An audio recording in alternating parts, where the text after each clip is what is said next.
Buenas noches. Hoy, domingo 8 de enero de 2023. Continuamos el estudio del compendio de la doctrina secreta en la página 269 interna, que es la 309, y en el párrafo que nos dice los atlantes. Hay una beatitud y un poder más allá de nosotros mismos que vienen en ayuda de aquellos que están preparados para recibirlos. Volvámonos hacia aquellas grandes fuentes, de las cuales emanan incesantemente la fortaleza y la inspiración para todos los que, olvidando el yo, están resueltos a aprender, a compartir sin reservas. En estas tres locas que estamos viendo el resumen de los comentarios de HPB, ella se ha referido a las tres razas a partir de el despertamiento del principio manásico o de la mente, y por tanto alguna expresión ya de inteligencia autoconsciente en la humanidad. Y llegamos desde los lemures, que fueron el final de esa raza, en donde se producen las primeras expresiones de esa inteligencia que en alguna de sus mónadas fue muy enorme y muy rápido su progreso para completar su evolución humana, porque muchas de ellas eran mónadas lunares que habían tenido hasta experiencias humanas en la luna, pero no habían completado el ciclo de necesidad y por tanto no habían alcanzado el nivel de la expresión del espíritu directo, el espíritu uno, para poder liberarse aún de su expresión individual, no solo de la personal, que es el primer paso hacia la consecución de lo más alto de la evolución humana, y por tanto ya eran parte o constituyeron ellos, para decirlo con mejor propiedad, la primera expresión de jerarquías de adeptos, que unido a esos pitris solares que ya habían alcanzado esos estados en humanidades anteriores, se fundieron en ellos y crearon esa primera etapa de la protección al resto de la evolución humana, al resto de las 6 clases de mónadas, sobre todo que siguen a esa primera, o que continuaban después de esa primera, y que una gran parte también fueron despertando al final de la evolución de la raza lemur y principio de la raza atlante. Y ahora ella se centra en los atlantes. Ya hemos visto algunas cosas de esta raza que tuvo cuatro sentidos. Eso es lo que distingue la raza desde el punto de vista físico. La lemur tenía nada más que 3. Ya ellos tenían 4 sentidos. Y ella nos expresa ahora los atlantes. Primera progenie del hombre semidivino, porque no había completado esa divinidad, pero esos primeros que se despertaron de los lemures, pues hicieron ya o generaron por eso dice la progenie, la expresión del resto de la raza atlante. A partir de ese primer paso enorme que dio la humanidad con el primer despertamiento de la inteligencia y de la conciencia mental, que es lo que nos da la autoconciencia personal, el yo personal. El yo ese estorba después, pero es necesario, porque son pasos de la evolución.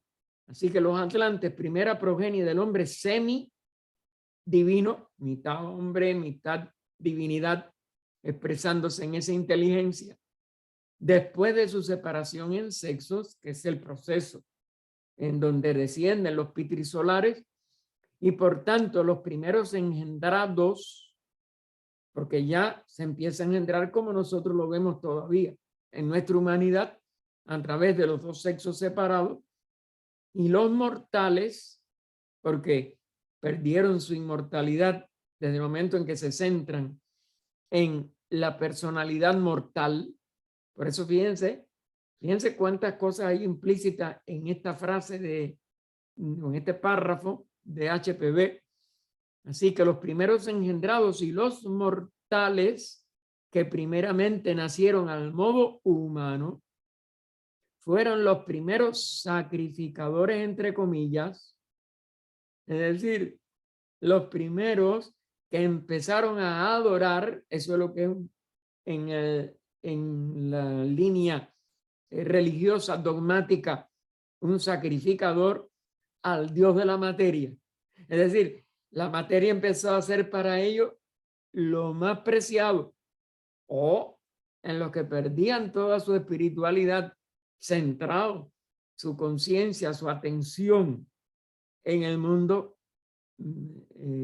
físico sobre todo, pero aún en el mundo de deseo, en la mente inferior llena de deseos, es decir, la personalidad.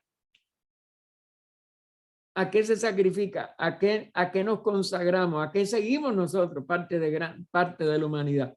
Al Dios de la materia, y lo pone con mayúsculas.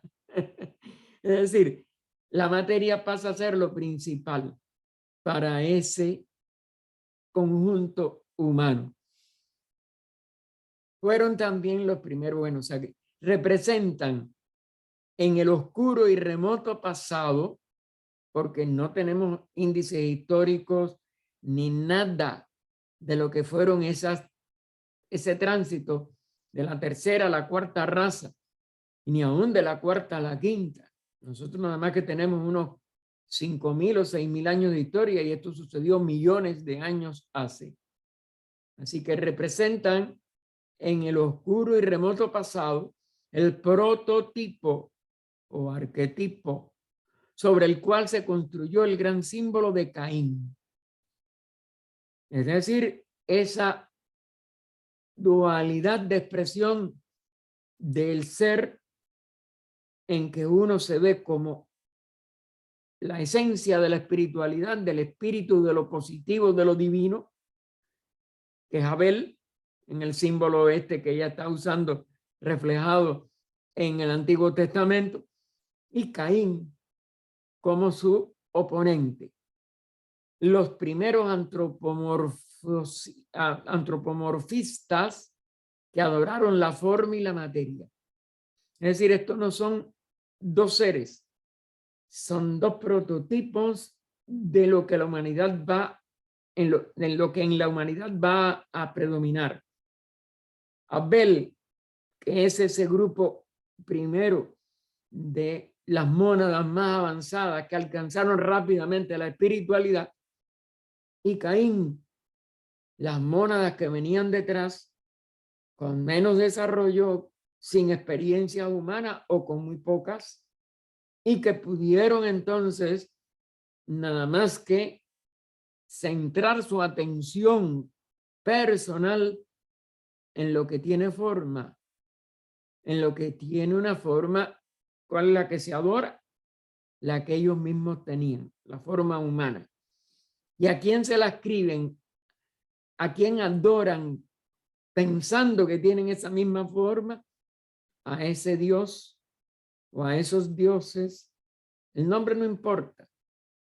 A esa expresión de la materia que siguen adorando. Pero lo que están adorando es la materia. Por eso su símbolo entonces es Caín, que adoraron la forma y la materia. Este culto degeneró pronto en personal. ¿Ven? Ya no es solo la forma humana, ya no es solo adorar la forma superior de lo que piensan que es un Dios, es que empiezan a adorarse las personalidades, etapa que no hemos acabado todavía. Y lo vemos constantemente en nuestro derredor. Los seres humanos quieren que su personalidad sea obedecida, que su personalidad sea adorada, que su personalidad, y eso se va, como dijéramos, proyectando por todo ser humano sin espiritualidad. Y nada más que estamos adorando lo transitorio, lo personal de esa forma material y no buscamos el espíritu y no buscamos nuestra redención de esa materia, que nada más que debemos de comprenderla, aprender a usarla y aprendiéndola a usar, trascenderla. Y luego condujo al falicismo, es decir, la adoración por el placer inferior del sexo, no por la función de tener hijos o de mantener la especie, sino por el placer mismo que en la materia se siente en esa función de progenia, de tener progenie, de tener hijos, pero que ya después ni se pone la atención en ello, sino nada más en el placer, por el placer mismo, en ese nivel de el placer sexual, el placer más violento y que más mueve las pasiones, los deseos de esa humanidad sin experiencias espirituales. O a lo que reina supremo hasta hoy día en los simbolismos de todas las religiones exotéricas con X, es decir, externas, de todas las religiones que se basan en ritos, ¿ven? De rituales, exotéricas de rituales, dogmas y formas. Es decir, tres variantes de la misma materia, tres variantes de esa atención que la personalidad pone en el mundo de la materia más grosero, sobre todo el físico, pero que extiende a través de sus deseos y de su mente entregada a los deseos a lo que llamamos el cuaternario inferior en la constitución centenaria del hombre. Única constitución que tenemos desarrollado el grueso de toda la humanidad, o podemos decir la humanidad completa, y que solamente entrando en el arco ascendente para dejar atrás este triple mundo de acción, deseos, pensamientos relacionados con esos deseos, podernos elevar de nuevo a nuestra tríada superior o tríada espiritual, que es la que se puede redimir de todo este estado de confusión y de penetración y atención exclusiva al mundo de la forma, de los dogmas, de los rituales, al mundo de la materia. Y continúa el resumen del comentario de HPB. Recuerden que el compendio tiene nada más que el resumen. De este modo, fue como los primeros atlantes, nacidos en el continente Lemur, recuerden siempre, las dos razas se superponen. No termina una raza para que empiece la otra, sino que una está terminando, está en el final, y ya la otra está comenzando. Y comienza en el mismo continente. Y comienza con pequeñas modificaciones físicas, sobre todo, que van a engendrar el nuevo sentido. Una vez que se engendra ese nuevo sentido, como si dijéramos, por usar una palabra física o con relación con la materia, se riega y se totaliza en el género humano. El primer paso de toda raza es ese sentido que va naciendo en esos cuerpos y que se va transmitiendo a la descendencia, a la progenie de esos cuerpos. Igual que la tercera raza Lemur, dentro de su continente atlántico, tuvo esa gran efusión de cambios que llevaron a la cuarta raza y después a un continente atlántico totalmente diferente al continente Lemur, que era predominantemente del Pacífico, y de lo que es parte hoy de Asia, etcétera, pues nosotros tenemos que igual nuestra quinta raza fue naciendo dentro del continente Atlante, estuvo por más de 1.000.000 de años de formación antes de que estuviera sentada en el centro de Asia, en esa isla blanca en aquella antigüedad del mar de Gobi, y que es hoy el desierto de Gobi, y de allí la primera migración la llevó a lo antiguo Aryavarta, no con la forma que tiene ahora la India, sino de, figúrese, más de 1.000.000 de años, muy diferente. La Atlántida se fue hundiendo desde esa época, desde hace más de 1.000.000 de años. Tuvo el gran cataclismo primero, quedaron Rutia y Daitia, dos grandes semicontinentes en el centro de lo que es hoy el Atlántico.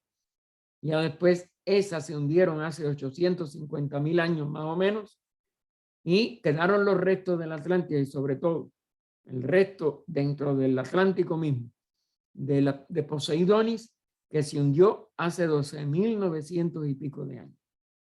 Entonces todo ese proceso es el que se repetirá cuando nuestra quinta raza, a partir del final de esta quinta subraza, pero en la plenitud sobre todo de la sexta, vaya haciendo surgir dentro de su seno una serie de seres humanos que van a parecer raros, que van a parecer cada vez más extraños a la humanidad, porque van a ir generando un nuevo sentido que va a tener hasta su órgano físico, en el sentido de la expresión de la sabiduría de Buddhi.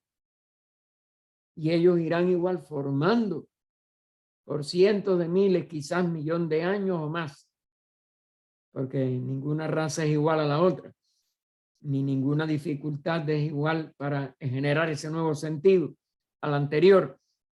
Y entonces surgirá un nuevo continente después de mucho tiempo, y la humanidad completa tendrá en ese nuevo continente 6 sentidos, y lo que quede de la humanidad con 5 sentidos se irá hundiendo en su decadencia y en su Kali Yuga, que continúa y continuará por el resto de ese declive y, y terminación de la quinta raza raíz, que es en la que estamos, porque todos tenemos 5 sentidos.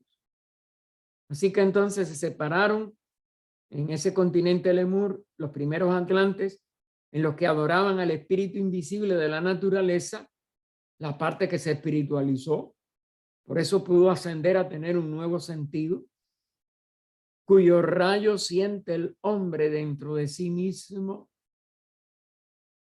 porque si no es una realización, ese espíritu invisible no puede iluminarnos, y no podía iluminar a los últimos lemures para que fueran expresándose como los primeros atlantes, y en los que rendían un culto fanático como la contrapartida de la decadencia de la Lemuria a los espíritus de la tierra. Los poderes antropomórficos, cósmicos y tenebrosos con quienes se aliaron.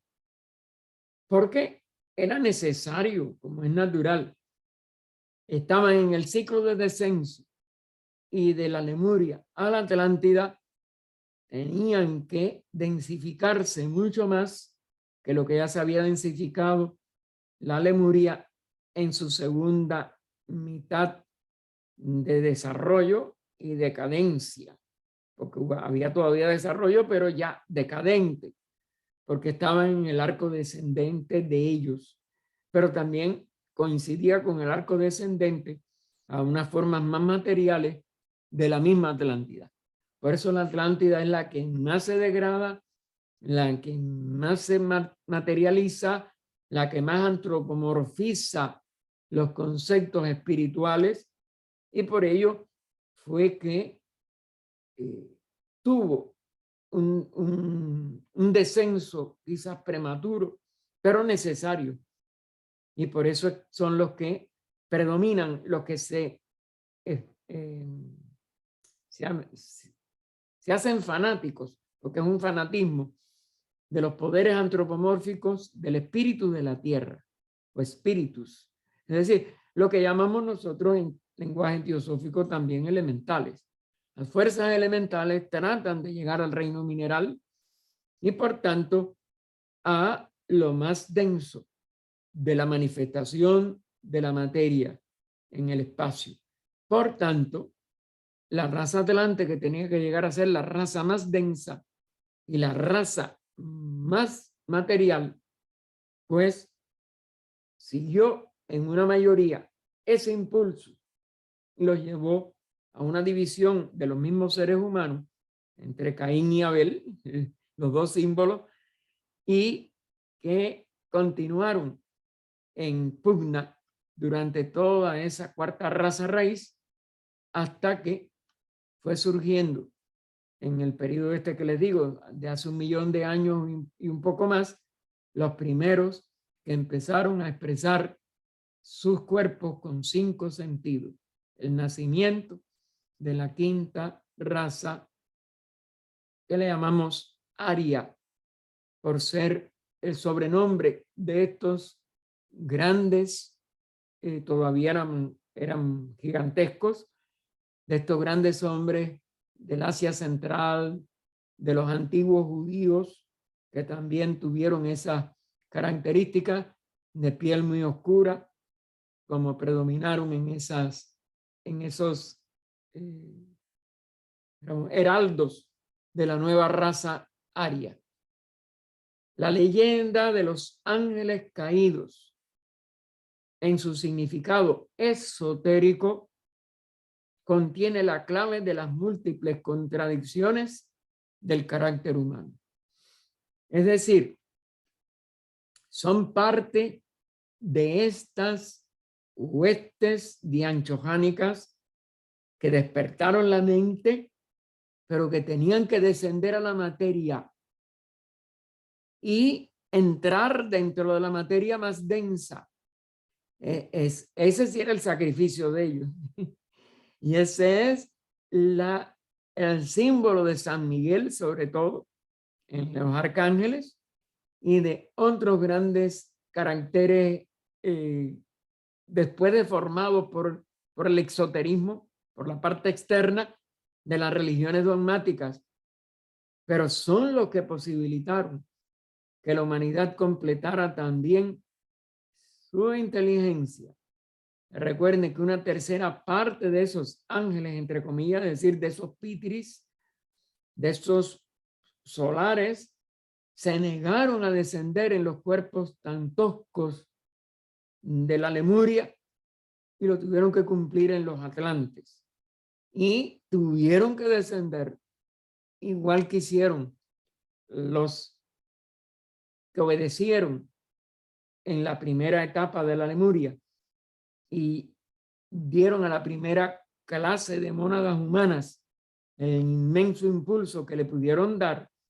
Ese impulso pues no pudo ser tan amplio y tan valioso como el de la tercera, porque ya la cuarta estaba en un nivel más denso, ya se había perdido mucho tiempo, ya como había procreación a través del sexo, se generó ese falicismo desenfrenado, y eso es lo que se simboliza en Caín. Pero no es nada más que símbolos, son seres que también tenían su evolución, que también se sacrificaron a la materia, pero no se entregaron a la adoración de la materia los que eran de verdad superiores. Pero las mónadas que recibieron tan tardíamente ese despertamiento de la inteligencia, sí tuvieron ese falicismo, ese empeño en nada más adorar todo lo que tuviera forma humana y el placer que esa forma humana les deparaba.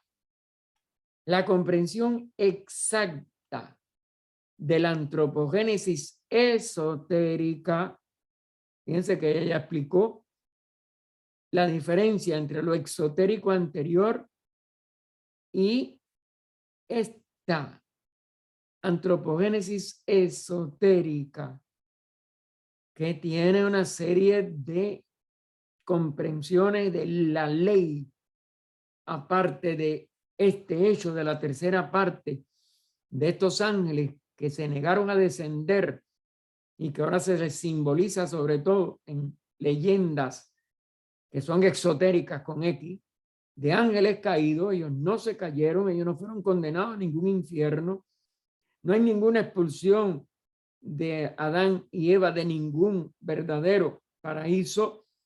Esos todos son simbolismos que lo único que se complicaron más por estas alteraciones del plan de evolución, de que no en el tiempo previsto de la tercera raza descendieran todos.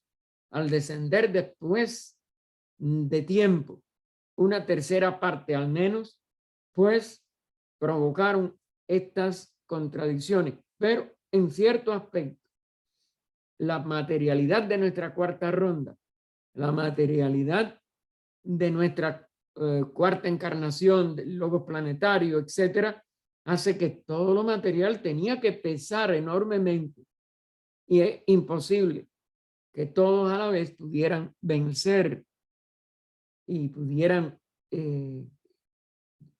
hacer a la misma vez el descenso y el reascenso rápido como hicieron los primeros pitris durante la tercera raza raíz. Y entonces continúan, la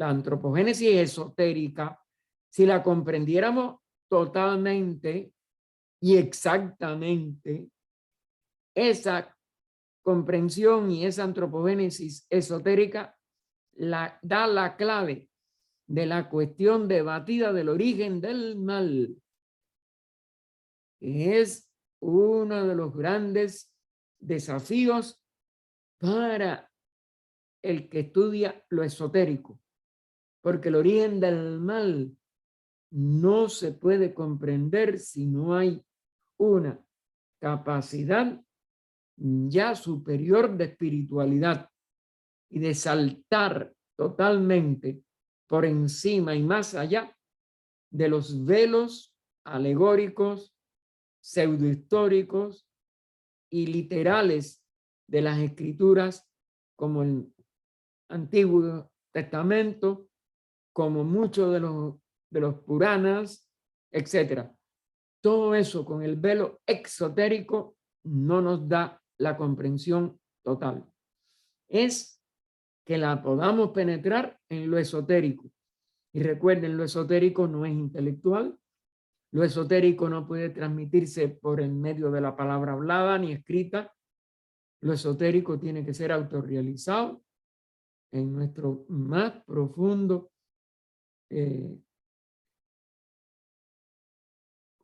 alma, en nuestra más profunda alma espiritual, ya liberada de la palabra y de lo concreto, de lo personal, solamente en niveles de comprensión inmortal. En el arco de reascenso lo comprenderemos en su integridad. El esoterismo no se puede, vamos a decir, dar por contagio o por palabra desde afuera. El esoterismo es una autorrealización que cada ser humano va descubriendo y entrando por sí mismo. Así que da ella la clave de la antropogénesis esotérica, da la clave de la cuestión debatida del origen del mal y muestra cómo el hombre mismo es el que ha dividido al uno en varios aspectos contrarios. Es decir, nada de la realidad jamás se divide. La realidad sigue siendo la sempiterna unidad total. No hay dos.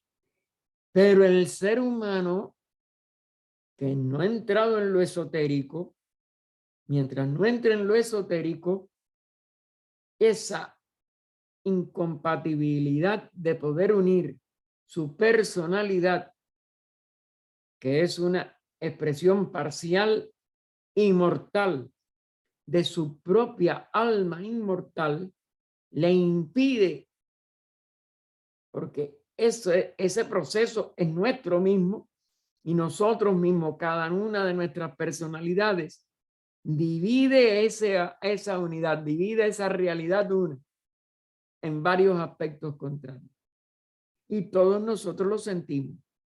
Todos nosotros queremos a veces hacer el bien y nos encontramos que hemos hecho mal.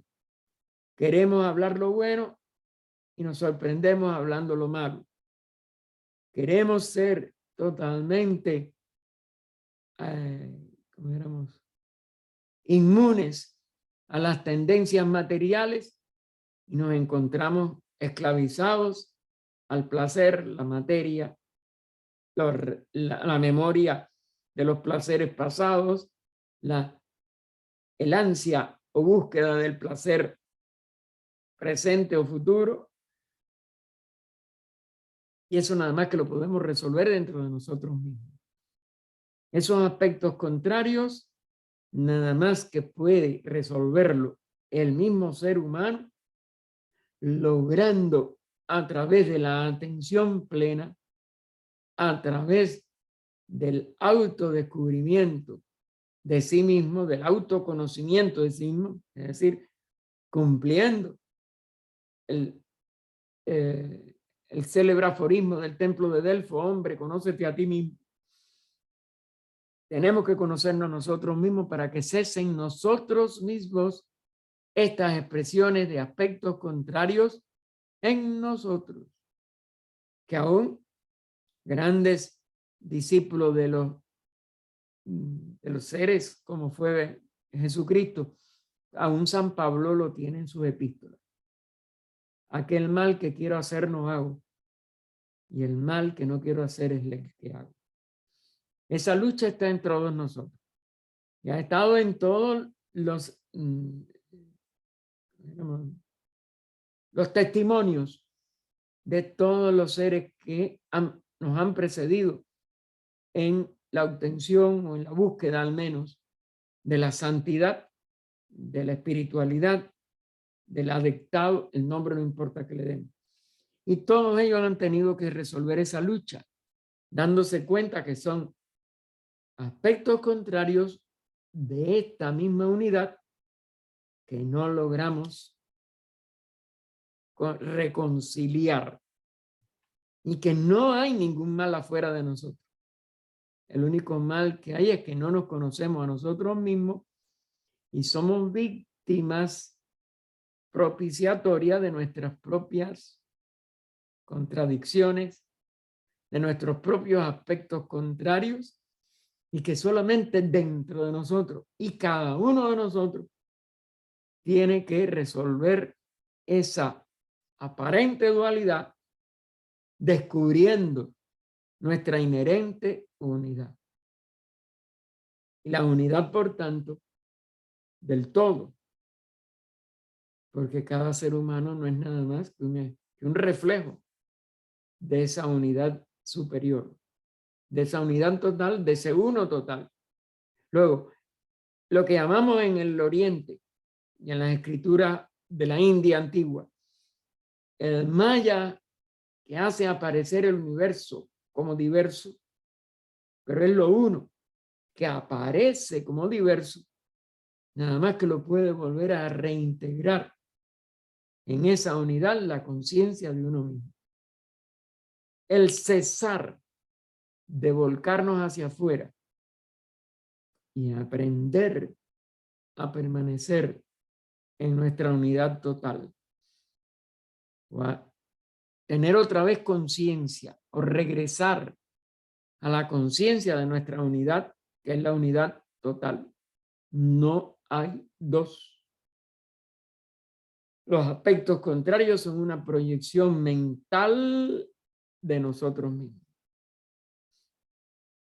Y continúa el comentario de HPB. El hombre divino, siempre observen como ella lo enfatiza, poniéndolo en itálica, pero le mantiene la mayúscula. Nada más que hay una sola realidad de esa divinidad y por tanto lo divino en nosotros el poder reconocernos otra vez, el poder despertar internamente a que somos divinos y por tanto una unidad en el todo. Ese hombre divino moraba en el animal. Ya en esta época de la cuarta raza, sobre todo, la decrepitud de la tercera, aún hubo ya casos de hombres muy animálicos y casi se totaliza para la inmensa mayoría humana. Siempre hay excepciones que confirman la regla. Pues ya nosotros seguimos morando en lo animal. Y como nos, vamos a decir, nos auto unimos a nuestra animalidad, lo divino queda desconocido dentro de esa unión.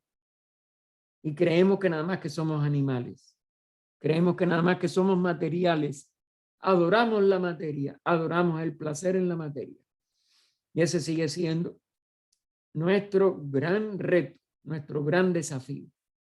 Así que el hombre divino moraba en el animal y por lo tanto, cuando tuvo lugar la separación fisiológica en el curso natural de la evolución, porque la separación entre sexos es natural, curso natural de la evolución, cuando también toda la creación animal fue desatada, tomado de escrituras antiguas, porque es ese paso hecho por la humanidad la que inmediatamente repercute en el reino animal, porque nosotros somos los que damos los pasos para que el reino animal también, dentro todavía de la evolución animal, pase por esa experiencia y pueda engendrar físicamente con esa misma atracción del placer. Pero, ¿cuál es la ventaja del animal mientras sea animal?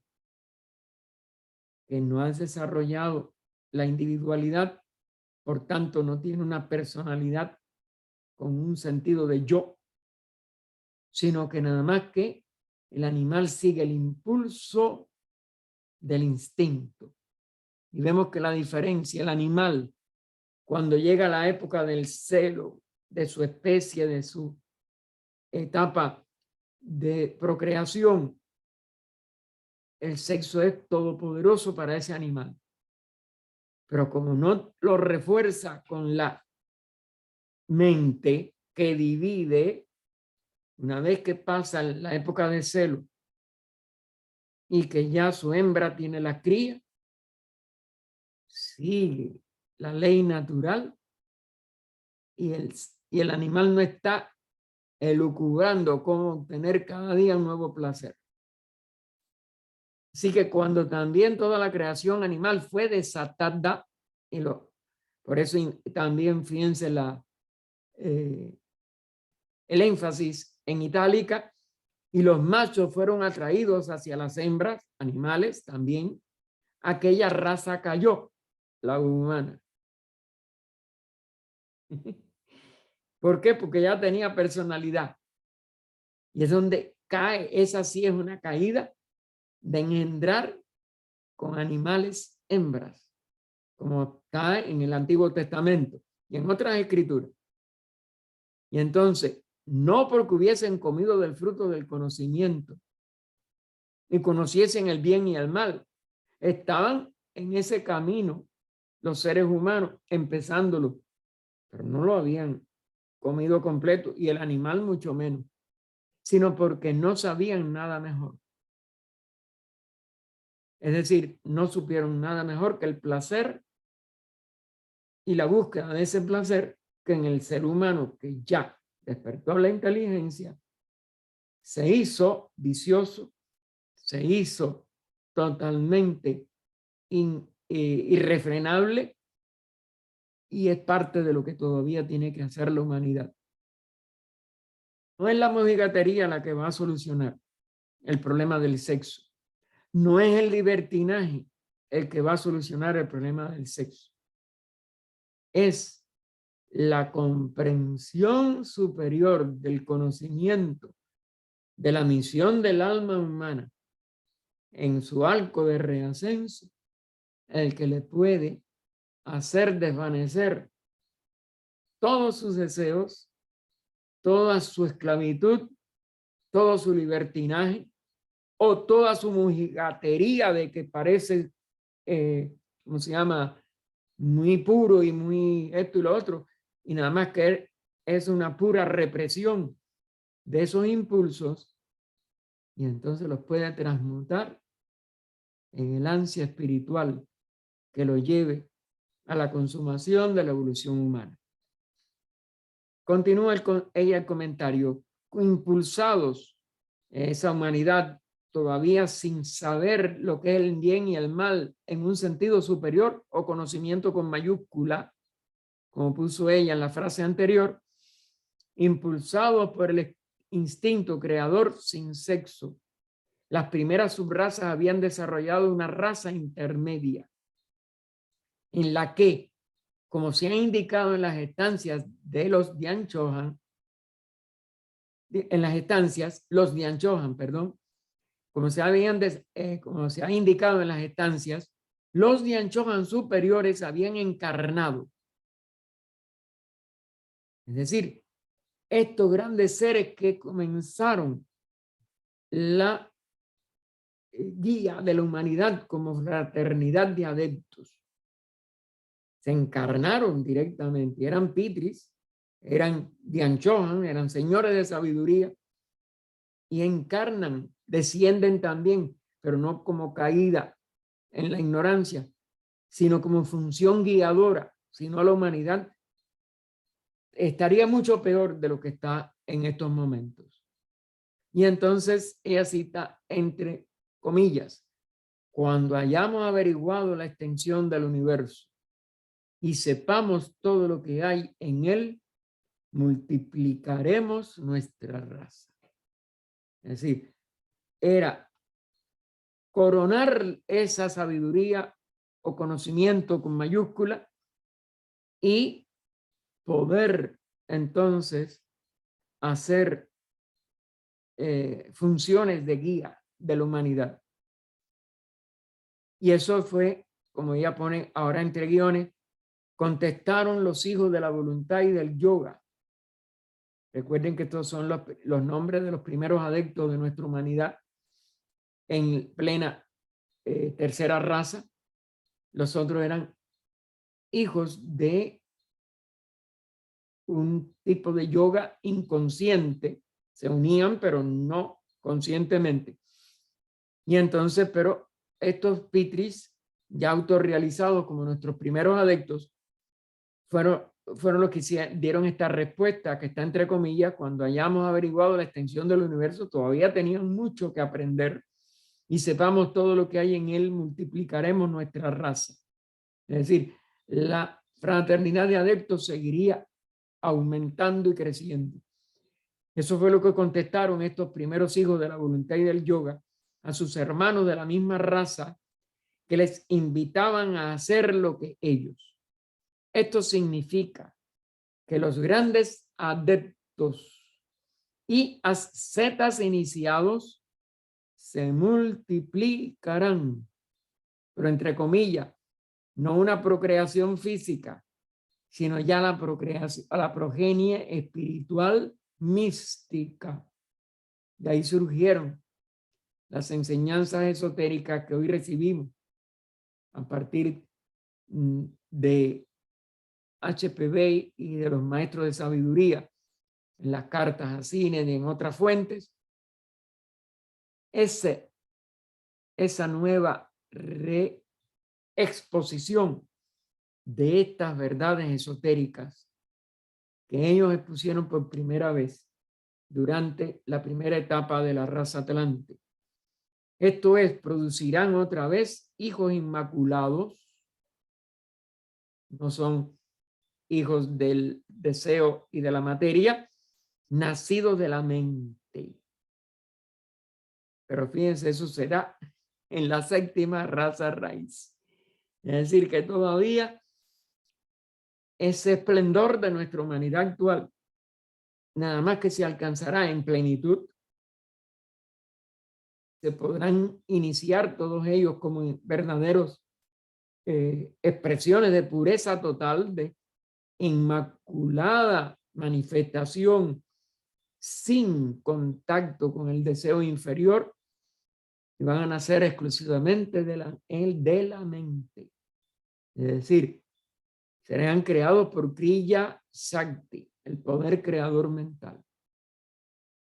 Ya no se necesitará, como es natural en la séptima raza, ya no habrá la densidad que todavía tenemos, ya no habrá la división en sexos que todavía es necesaria, sino que ya estarán en el arco ascendente en su etapa más alta. Y eso cerrará este ciclo mundial con todas estas complejidades y peligros que tenemos todavía y con todas estas ambivalencias entre lo material y lo espiritual. Recuerden que habían varios incisos en estos tres locas, 42, 43, creo que eran, o 41, 42, 43, o 42, 43, 44. Y el segundo subtítulo nos dice la primera guerra que se conoció en la tierra. Era lo que se refería a eso. Y entonces estalló la primera guerra. Claro, la primera lucha entre pares de opuestos. Entre esta expresión de lo que llamamos los ángeles caídos o Caín y esta expresión de los ángeles superiores que supieron mantener su sabiduría, que sería esta dualidad del Abel o de esta expresión dual de Abel, de Caín y Abel. Y entonces es que viene esa primera guerra, el primer derramamiento de sangre humana, fue el resultado de los ojos y los sentidos del hombre fueron abiertos, lo cual le hizo ver que las hijas de sus hermanos eran más hermosas que las suyas y sus esposas también. Es decir, este es parte de esa separación entre no solo cualidades contrarias manifestadas en los organismos, sino también de una aparente división del espíritu, que nunca se divide. Volvemos a insistir.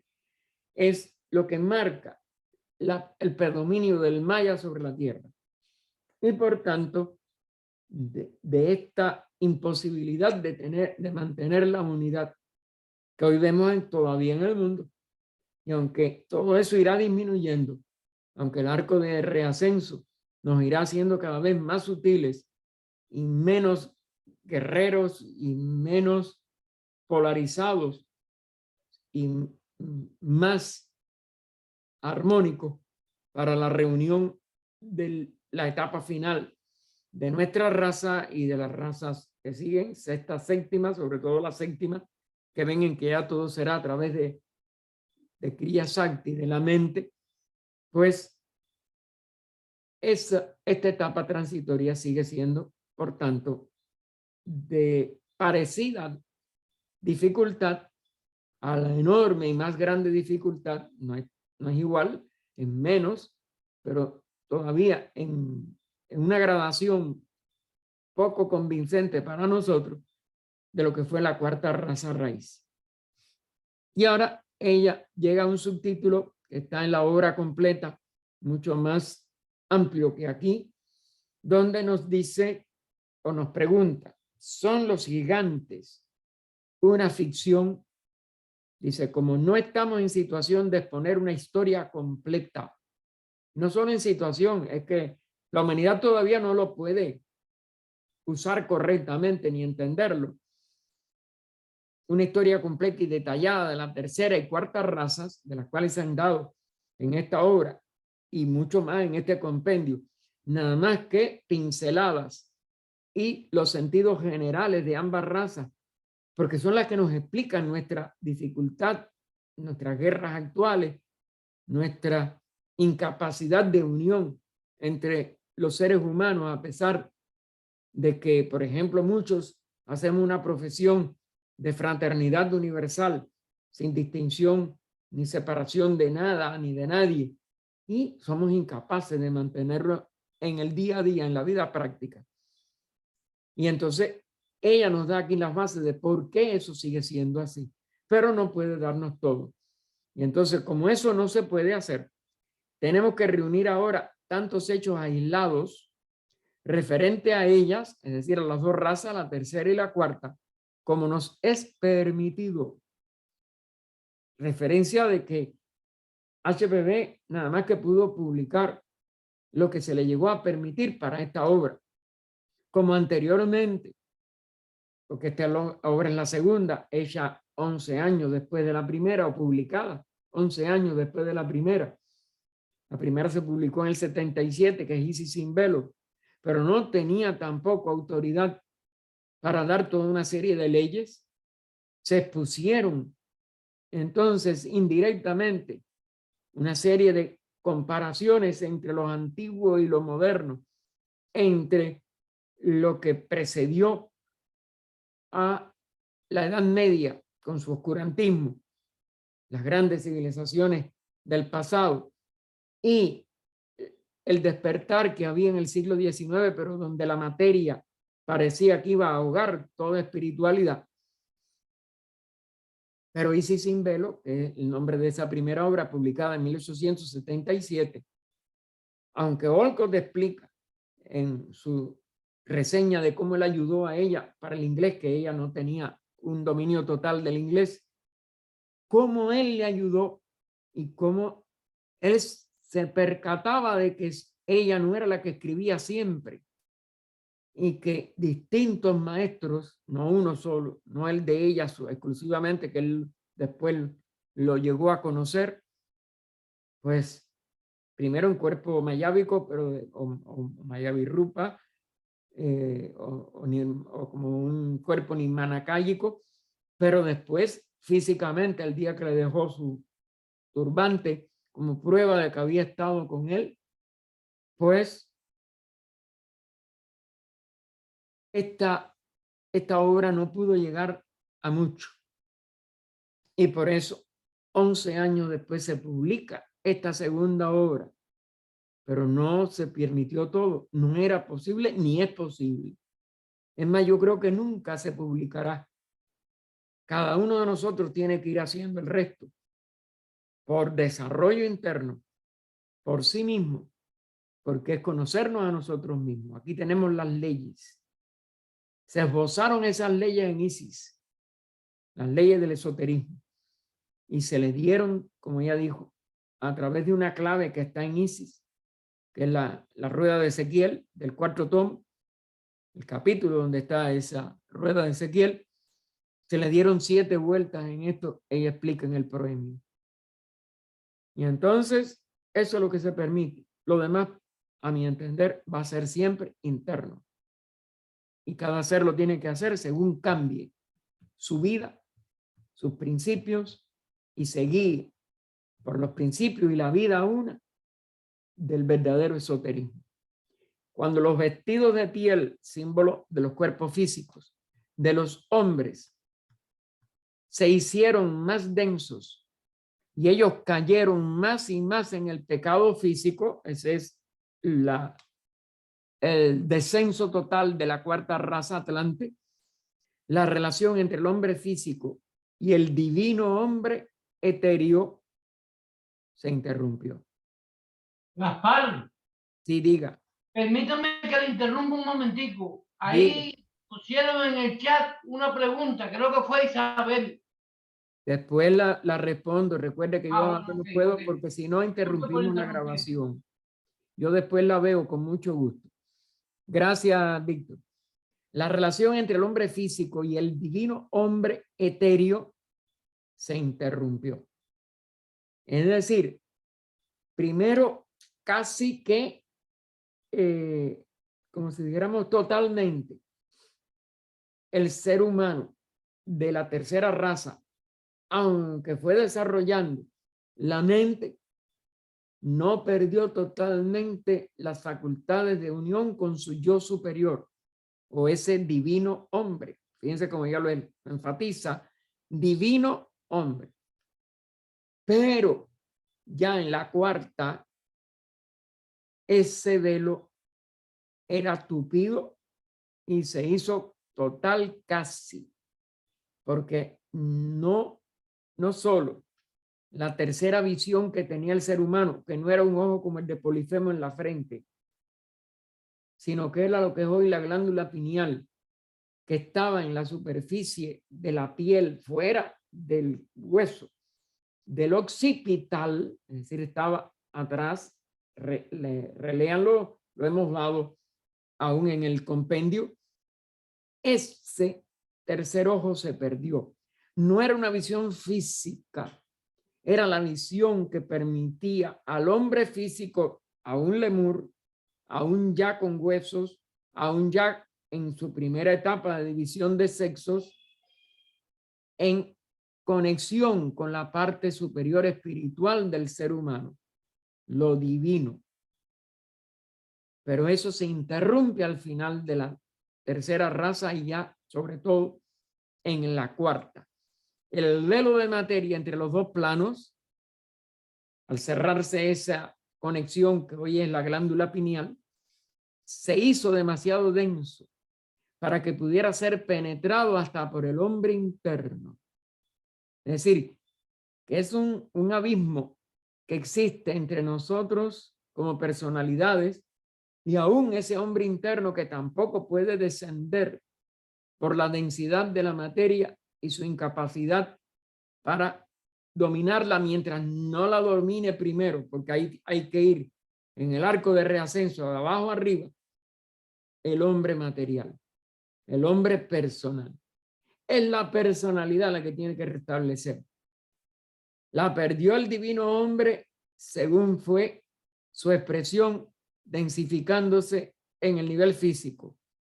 La tiene que recuperar el hombre físico dominando las leyes de la materia para poder vencerla y elevarse por aspiración a su divino prototipo. Los misterios del cielo y de la tierra, revelado a la tercera raza por sus maestros celestes, es decir, por estos pitris solares, no maestros de nuestra fraternidad de adeptos, sino los mismos pitris que fueron los primeros que se unieron a lo más elevado de las mónadas humanas evolucionantes en la tercera raza, en los días de su pureza, de la pureza de esa tercera raza, se convirtieron en un gran foco de luz, nuestra fraternidad de adeptos, porque ellos se fundieron con la primera clase de mónada de nuestra humanidad, cuyos rayos se debilitaban necesariamente al difundirse y derramarse en un suelo refractario, una humanidad que se estaba materializando cada vez más por lo demasiado material.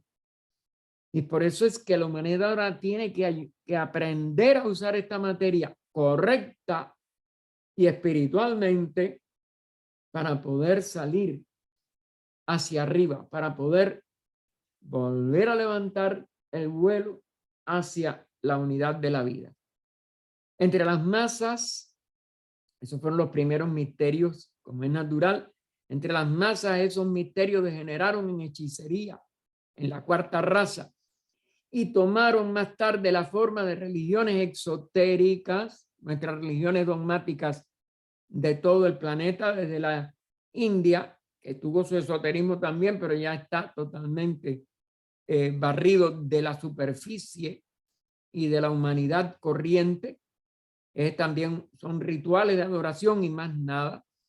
Y a lo único que puede llevar el ritual, si se conecta con determinadas leyes, a la hechicería, a la idolatría.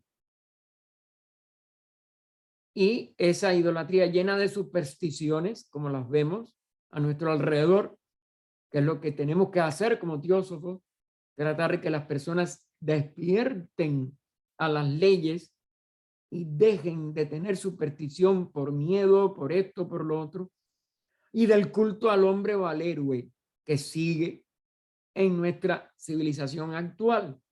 Creemos que aquel es superior, es héroe, o que es el político que salva a la tierra, etcétera. Todo eso es una forma de idolatría. Solamente la perfección espiritual de cada uno lo lleva a la sabiduría. Solamente un puñado de hombres primitivos en quienes ardía brillantemente la chispa de la sabiduría divina, la cual aumentaba su intensidad a medida que se tornaba más y más tenue a cada edad en los que la empleaban con fines maléficos.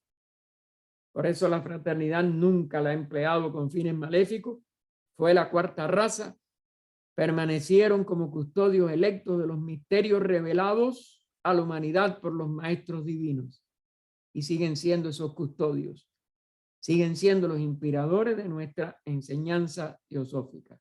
Entre ellos los había que permanecieron en su estado kumárico, los kumaras, desde el principio, y la tradición murmura lo que la doctrina secreta afirma, a saber, que estos electos fueron el germen de una jerarquía que desde entonces no ha muerto nunca.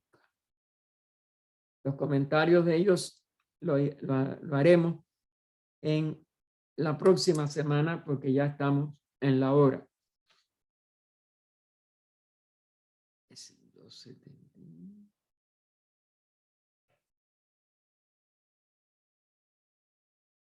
Como dice el catecismo, será después donde continuaremos. Pero previo comentario a esto. Oh vida oculta que vibras en cada átomo, oh luz oculta que brillas en cada criatura, oh amor oculto que todo lo abarcas en la unidad, en cada ser que se sienta uno contigo, sepa que por lo tanto es también uno con todos los demás. Paz, paz, paz a todos los seres. Adelante, adelante Ernesto, mijo, dime. Sí, hermano, aquí vimos algo acerca de los lemures y atlantes que permanecieron fieles a su espíritu que estaba dentro de ellos, y los otros que empezaron a rendir un culto fanático a los espíritus de la tierra, los poderes antropomórficos y cósmicos y tenebrosos con quienes se aliaron. Hermano, ¿de qué parte del cosmos eran ellos? ¿Por qué tenebrosos y poderes antropomórficos? Mijo, es las mismas mónadas humanas que no pudieron utilizar correctamente la mente. Y es lo que en las escrituras exotéricas y en las malas interpretaciones de ese exoterismo y de ese antropomorfismo se atribuye a dioses del mal, a Caín y Abel. Eso no es ninguna introducción de vida desde otro lugar o desde otro punto del... Somos nosotros mismos. Recuérdate que son 7 grandes divisiones de la mónada, porque la mónada, es decir, el nivel de la vida una, es un nivel de unidad. Ahora, como en la manifestación, los seres que se van individualizando, es lo que le llamamos una mónada humana, le llamamos, al nivel de la vida una, que ha logrado pasar por el reino, o los 3 reinos elementales, que ese es lo que se llama el ciclo de necesidad.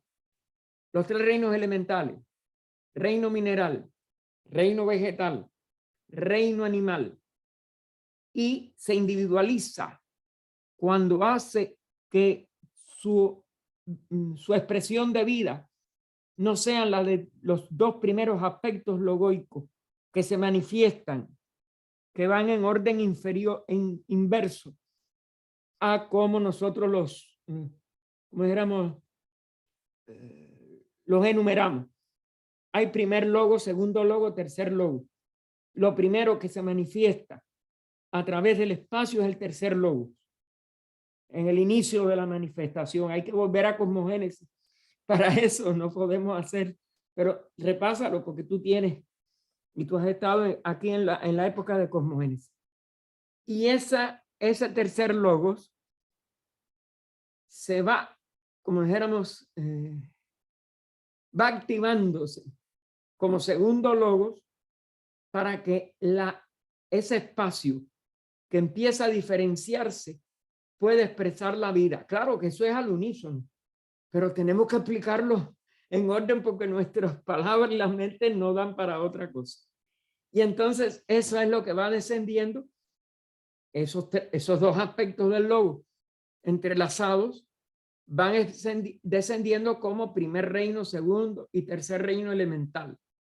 Alcanza, que van en arco descendente, desde el globo A al B, al C, etcétera, y llega al D como los 3 reinos elementales. Y esos 3 reinos elementales son los que empiezan entonces a pasar por la experiencia mineral. Ese tercer reino elemental se densifica en el reino mineral. Después de pasar por el reino mineral, pasa al vegetal, ya empezando a salir del encierro más grande. En el mineral, la vida parece muerta o inexistente. Y se empieza a expresar en el vegetal, después pasa al reino animal. Pero para llegar al reino humano, no puede los 2 elementos o los 2 aspectos del tercero y del segundo logos no pueden por sí solos alcanzar un nivel de expresión individual. Se necesita el rayo del primer logos. Y eso es lo que atrae a un animal para convertirse en hombre. Entonces, cuando ya se convierte en hombre, pues es que, de acuerdo a los ciclos en que esté, va a empezar el séptimo reino. Ya ha pasado 3 elementales y 3 de reascenso de mineral, vegetal, animal. Y el hombre es el que puede entonces consumar como séptimo reino todo este proceso y cerrarlo en el retorno al punto de donde vino, pero con toda la experiencia ganada en los 7 reinos. Y por tanto, con la capacidad autoconsciente de guiar toda una manifestación, ya sea primero como señores de sabiduría, pero ya no individualmente. Pasan a ser una jerarquía consciente y actuante. Primero ayudando a un logos, después expresándose todavía en algún nivel quizás todavía de mayor riqueza. No sabemos los detalles de esa ley, pero tiene que haber, porque la ley de evolución no se sabe de dónde viene y es eterna, no tiene comienzo, pero por tanto tampoco tiene fin. Y entonces la humanidad lo que es un ciclo de 7 que vuelven a una unidad, pero con una función superior. Y de ahí sigue hasta donde no sabemos. Pero ya cada uno de estas jerarquías, que es como el nombre que se les da, como es nuestra jerarquía de adeptos. Ya la jerarquía de adeptos es una jerarquía así. No están separados, son una unidad, pero cada uno aporta una cualidad única. Esa cualidad única es la que sigue expandiéndose, sigue enriqueciendo la expresión de la jerarquía, sigue creciendo de una manera que nosotros no sabemos, porque no tenemos, la mente no puede abarcar él, y es la que instruye entonces a otros como jerarquía, como unidad, instruye. Esos son los maestros divinos. Los maestros divinos son una jerarquía, no son separaciones ni son individualidades, pero tenemos que ponerlo en plural porque cada uno aporta una cosa única y por eso se les dice Kumaras, Señor del mundo, Budas, Cristos, Mahachohan, señores del primer rayo, del segundo, de los 7 rayos, pero ninguno está trabajando separado. Es la jerarquía total la que protege. Es la jerarquía positiva. Pero como hay quien se equivoca, y ya lo vimos, que es las tradiciones, que no son tradiciones solamente, que lamentablemente son realidades de seres que progresan, pero para su egoísmo, etcétera, cayeron en esa hechicería. Pero son nuestras mismas mónadas. Claro, no ninguno de nosotros ahora. O quizás fuimos, pero ya nos redimimos. No sabemos. Porque por esa línea nadie puede continuar indefinidamente. Las contradicciones contra la ley, los sufrimientos, lo que sea, en algún momento irán otra vez a la expresión positiva, porque no hay dos. La vida sigue siendo una. Por eso esas preguntas tienen que quitárselas de la cabeza en el sentido en que nosotros creemos que hay bien y mal. No hay bien y mal. Hay nada más que la ley que se conoce y la ley que se desconoce. Un estado de ignorancia en los hechiceros que han interpretado mal esos misterios de la antigüedad, de la tercera, bueno, y aún de la cuarta, que hubo también misterios. Y por eso se han tratado de evitar en la quinta. Sin embargo, hay gente que está en hechicería con resto de cosas de la cuarta o con resto de cosas de la tercera quizá. Pero tendrán que llegar a comprender la unidad, porque nadie permanece en la ignorancia, porque es un polo que siempre va a tener la sabiduría en el otro. Y cada uno va a reunificar su propia realidad, que es la unidad de los dos. Porque nada surge de lo negativo, ni nada prolifera de lo negativo. Lo positivo es lo que puede entonces tomar otra vez el camino de la sabiduría. No sé si es que es el compendio, amplíalo, busca esta parte en la obra completa a ver si lo puedes ampliar. Pero no tengo otras palabras porque es lo que aquí mismo nosotros hoy cuando empezamos lo dijimos. Ella lo puso en el comentario. El mal no es nada más que una confusión e ignorancia de los que no logran descubrir el bien, pero nada más que hay la unidad. No hay dos cosas. Y lo repitió, eso lo vimos al inicio. Busca la grabación y lo verás. No tengo otra forma de decirte lo mismo. Ni vienen de ningún lugar raro, ni están en ningún lugar raro, ni son, como si dijéramos, es imposible que sean lo que no activan su lado de conciencia y activan su lado de materia. Es la cosa. La materia y la conciencia aparecen como separados, pero uno es nada más que el aspecto reflejado de la realidad de esa unidad del espíritu. Pero en estos niveles aparecen como reflejos contrarios. Aparecen. Es un maya, no es la realidad. No sé si me entiendes, pero no le busques origen, no le busques destino, no hay, eso es falso.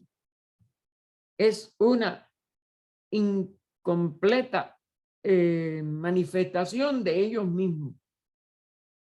Están enredados, se tienen que desenredar porque ellos son esa unidad, no son otra cosa. No tengo palabras para explicarlo de otra manera, discúlpame si no lo entiendes. Hermano, en el chat le tienen 2 preguntas en el chat. Sí, ahora lo abrí, mijo, pero yo quería primero, si querías otra pregunta más. No. Sigue buscando, pero busca la unidad dentro de ti, mijito. Yo no te la puedo yo regalar. Y aparte yo no la he obtenido, yo todavía soy un ser humano con muchos defectos. Bueno, la primera, ¿por qué dice que las mujeres eran hermosas en comparación con qué raza? Se está refiriendo a esto sucede entre la tercera y parte de la cuarta. Es decir, son los seres que no recibieron una mente porque no tenían una gran evolución, pero ya estaban densificados, tenían cuerpos diferentes y por tanto los sentidos físicos que ya estaban desarrollados, la vista, el oído, el tacto, son los tres primeros. Después se desarrolla el olfato, sí, que es el cuarto. En la cuarta raza ya se desarrolló el olfato y el gusto, o gusto y olfato. A veces yo me confundo en el orden, no importa. Bien, los que estaban en la tercera nada más que tenían estos tres sentidos. El sentido del oído, que es el primero, el sentido de la vista y el sentido del tacto, o el tacto y la vista. Vean en Antropogénesis, en la segunda estancia, creo que es donde están el orden de los sentidos, cómo se van en cada raza uno. La segunda estancia de Antropogénesis. Yo de memoria, hermanos, tengo muy mala memoria. Aparte, ustedes tienen que investigarlo por ustedes mismos para que el viejo no les vaya a confundir y se confundan. Pero bien, lo importante es que con esos 3 o 4 sentidos, y como es natural, ya el de la vista estaba presente, no importa el orden en ese sentido, pues, y el oído que les servía para apreciar si hablaban, si tenían voz agradable, etcétera, pues ya a la vez que hay diferencia de sexo, se aprecia la belleza al sentido de ese nivel y a las experiencias de esas mónadas. Yo no puedo decir ahora que sean así. Esto está cogido no solo del ocultismo que lo afirma que fue así, sino que está en el capítulo, creo que quinto, sexto del Génesis. Y ellos apreciaron, eso está así. ¿Por qué lo dicen? Porque tenían sentidos y porque ya tenían deseos, porque ya estaban en una raza donde tenían que tener una serie de relaciones con los cuerpos. Y los cuerpos, claro, que van a ser, sobre todo cuando empieza la polaridad de sexo, a ser atractivos de un sexo para el otro, etcétera. Y entonces, sí, los que no tenían mente tenían ya deseo, pero porque el deseo se despierta antes que la mente y se despierta en una proporción muy grande al inicio de esta actividad sexual. Y por eso es que se sentían atraídos. ¿Qué raza? A partir del final de la tercera, pero también durante la cuarta. Y lo puedes aplicar a la quinta. ¿Quién no mira a una mujer y le parece bonita o más bonita que otras, etcétera? Porque son ya comparaciones de la mente, por primitiva que sea, pero que ya tiene deseo. Y al tener deseo, sabe que ese cuerpo le puede dar placer. ¿Cuál le va a dar más placer? El que le es más bello. Más nada. Eso es lo que significa. Y eso está tomado de las escrituras. Vaya al Génesis que seguro lo encuentra. Ya, gracias, Gaspar. Otra cosa nada. respecto a eso, Dime. ¿por qué Sí. toman a la mujer como referente y no al hombre? O sea, si hay la separación de razas. Porque mira, ¿cómo te lo puedo explicar? Mejor, porque esto es difícil de explicarlo. Indudablemente que en esta primera etapa de división, y lo tenemos hasta ahora, en donde predomina el desarrollo de la mente primero. En el ser humano, pues, porque el que tiene el cuerpo electropositivo. La mujer es más receptiva. ¿Por qué? Porque su organismo va a ser capaz de formar otro organismo dentro de ella. Es decir, cuando viene la polaridad sexual, el masculino se manifiesta electropositivamente para poder hacer activo, es decir, el que pueda hacer engendrar con su potencia al cuerpo femenino, que es el que tiene que recibir y concebir a través de esa acción positiva o activa, electromagnéticamente hablando, la criatura, que es una formación pasiva, por eso es magnética. La mujer es preferentemente más magnética y el hombre es preferentemente más activo, electropositivo. ¿Tú sabes lo que es? El campo activo es el que puede hacer, se expresan los dos campos a la vez casi, pero el activo es el que primero, como si dijéramos, predomina. Y entonces el campo magnético recibe la influencia de la electricidad activa del hombre.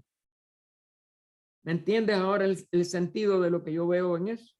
Sí, sí, Gaspar, gracias. No, Gracias, y por nada. voy a ir al Génesis en un momento.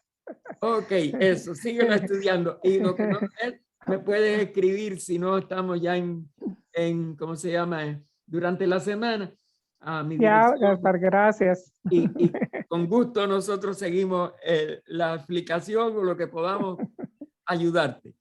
Gracias, Gaspar. Tengo una pregunta. ¿Por qué se achicó la glándula pineal? Es ley. Es ley. Su función como tercer ojo, nada más que podía funcionar hasta un nivel de la densificación. ¿Por qué?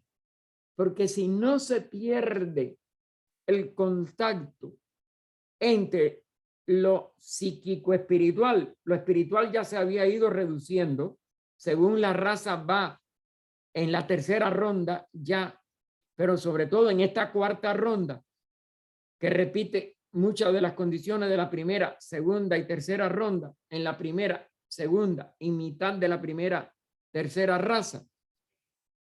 Esa densificación del cuerpo físico hace que la parte espiritual, que todavía no sabe manejar la materia, porque para eso estamos como humanidad, para aprender a manejar la densidad del espacio, cuando la materia es muy densa y adquiere la capacidad de expresarse como forma, pues eso limita enormemente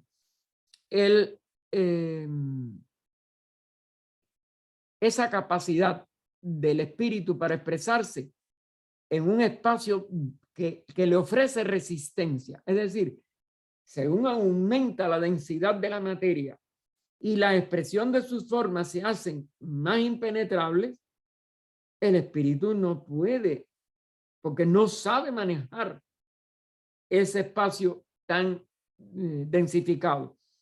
Y esa es la ley natural, la etapa natural de la cuarta ronda, de la cuarta raza. Es decir, de 7, la mitad del descenso se produce en el cuarto etapa. Si se siguiera hasta abajo, llegaría un momento en que nada se podría, como si dijéramos, expresar de la vida en una materia que fuera todavía más densa que esa. Entonces, se reasciende después de 4 pasos de descenso, a mitad de ese descenso en el cuarto, se paraliza ese descenso y empieza la ley de poder, todo lo que se aprendió mientras se descendía, todo lo que pudo aprenderse y dominarse de esos estados materiales, se vuelven a llevar como experiencia al punto de origen. Es decir, al mismo nivel de la expresión del espíritu de donde comenzó a descender hacia los mundos materiales. Y eso en 7 rondas sucesivas van siendo la primera ronda, la segunda y la tercera de densificación. la cuarta completa de mayor densidad, que es la nuestra, y se reasciende quinto, sexto, séptimo y se termina una encarnación del espíritu planetario. Eso hay que, digamos, tratar de entender sus leyes en las estancias de cosmogénesis del primer libro. Recuerden que ya llevamos hay 100 charlas en la Federación Interamericana colgadas por Francisco Cuevas y son 100 y es en el compendio que no podemos llegar a ciertos detalles que la obra completa. Nosotros hemos estudiado por Skype desde que llegamos aquí 2 veces la doctrina secreta completa con los 6 tomos de español y también hay grabaciones de ella que no se guardan en Skype porque eso se hizo por Skype, pero que hay hermanos que las tienen y si alguno está interesado en poder seguir esas son de sonidos nada más. Eso está en MP4 y se les puede ofrecer. Creo que tengo hasta una copia que no la he podido hace tiempo, que no la he revisado, pero creo que dice cartas. Ah, no, esa es de las cartas de los maestros. Pero bueno, de la doctrina yo sé que hay hermanos que la tienen. Si me las piden, yo puedo ver porque se llevaron para Cuba algunas, pero alguna de ellas está aquí. Y esas que están aquí se ponen a disposición de cualquier hermano que quiera estudiar la obra completa, junto con los comentarios que a veces equivocadamente y otras veces desacertadamente he hecho, pero bueno, si les es útil o creen que les puede ser útil, las grabaciones se ponen ¿cómo se llama?, a disposición de ustedes. Y si la mayoría de los hermanos en cualquier momento quieren que se estudie la doctrina secreta completa, yo nunca me voy a negar. Yo siempre estudio lo que me pide la mayoría de los que están en relación con alguno de estos grupos. Y para seguir lo que usted, la segunda, la ley de evolución, para acabar la primera, la ley de evolución es que usted tiene que descender a la materia, a la más densa del sistema donde usted le toque en ese momento, y después reascender por usted mismo o por usted misma. Nosotros somos una unidad, no hay esa división, pero bueno, mientras seamos seres humanos, hay que hacer esa salvedad. Hay que reascender hasta que podamos ser señores de ese universo. Es decir, dianchojans, pero no como seres individuales. Todo lo que lo hagamos en una sola raza, vamos a ser un solo hombre celeste, una jerarquía. Y esa jerarquía, pues, es la que puede hacer que otros aspectos monádicos de la vida una pasen por todo ello y sigan la ley de evolución, porque la ley de evolución, como les dije, es eterna. Es algo que nosotros nada más que podemos, como si dijéramos, tratar de vislumbrar ahora, pero está en todas las grandes, no solo enseñanzas teosóficas de ahora moderna, sino en todas las enseñanzas de la antigüedad. Si usted va a Platón, si usted va al verdadero hinduismo iniciático que se conservan en los Vedas, pero hay que tenerlas, hay quien que se lo explique a uno como es natural, etcétera, usted verá que esa es la ley. El porqué de esa ley, sí que yo creo que nada más que la adepto uno mismo. Es por uno mismo que uno lo tiene que descubrir. Es lo que le puedo decir de eso. Entonces la segunda, ¿cree usted que las siguientes razas podrán recuperarse para mayor beneficio de la humanidad? Por supuesto. Nos estamos recuperando, pero muy lentamente. Pero ya nosotros no somos la humanidad y estamos hablando de un periodo cortísimo, ¿no? De la Edad Media. La brutalidad de la Edad Media, la bestialidad de la Edad Media, obviamente no existe. Que exista todavía muchos seres humanos muy egoístas, que existan todavía estas guerras horribles que pueden llevar a la destrucción de nuestra civilización, sí. Seguimos, en el peligro seguimos estando. Pero cuando usted nada más que coge desde 1500, 1400, que se tiraban a los seres humanos a la hoguera, etcétera, etcétera, y usted lo compara con la reacción de la humanidad hoy aún en muchos lugares, nada más que porque un país imponga la pena de muerte a un delincuente verdadero, no estamos hablando ahora de cosas injustas, pues esa sensibilidad aumenta. Y por eso hay tantos países que han eliminado la errada ley de pena de muerte, porque la pena de muerte es incorrecta siempre, porque la vida siempre tiene que ser respetada como una expresión que nadie puede crear. La vida es un proceso de la naturaleza, pero nadie la puede crear. Que podamos coger una ameba o algo así y hacerla adelantar por métodos biotécnicos, etcétera, eso no es crear la vida. Eso es acelerar su manifestación. Pero la vida debe ser respetada. Y eso antes, nadie se ocupaba de eso en plena Edad Media. Y si va a Roma, en la decadencia romana, el circo, lo que aplaudían a los gladiadores y le hacían así y mataban sin que nadie, la gente disfrutaba toda aquella bestialidad. Eso hoy, muy pocos seres humanos llenarían un circo de esos romanos. Así que estamos adelantando y vamos a adelantar mucho más. El arco ascendente es mucho más rápido que el arco descendente. Y entonces, ¿por qué se dice que los ángeles caídos se mezclaron con la humanidad? ¿Y qué raza dio al mezclarse? No se mezclan en un sentido de dos cosas diferentes.